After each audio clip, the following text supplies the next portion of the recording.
More than 1,000 people have now died after extensive flooding in Pakistan as the country issues a fresh appeal for more international aid. It's feared that food shortages could lead to more deaths as many families have had to leave for higher ground, abandoning agricultural areas where they were able to support themselves. Officials in the southern province of Sindh are warning that more floods and landslides are likely there as waters from the north flow downriver. Our correspondent Pumza Filani has the latest. Local aid agencies in Pakistan say they are doing what they can, but there simply aren't enough resources for everyone. As seen here, within minutes the food runs out and the team is forced to leave quickly. The picture is the same around the country. We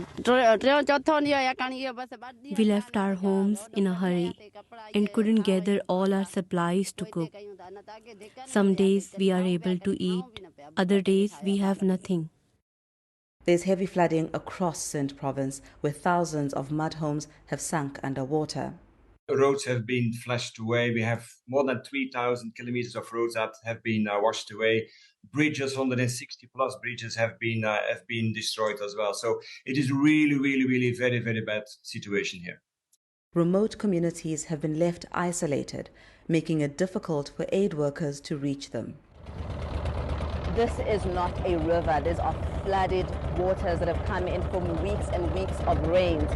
The boat that we're on at the moment usually works as a fishing boat, but it's become a lifeline for people in these sorts of remote villages. Fishermen every day spend their time not fishing, but coming out to look for people. We come across a family surrounded by water. They tell us they will not move. We've suffered great loss, but we cannot leave, she tells me. Everything we have left is here, and we cannot leave it behind. Charities in the UK are doing their best to try and make up for that, including Nottingham-based Muslim Hands.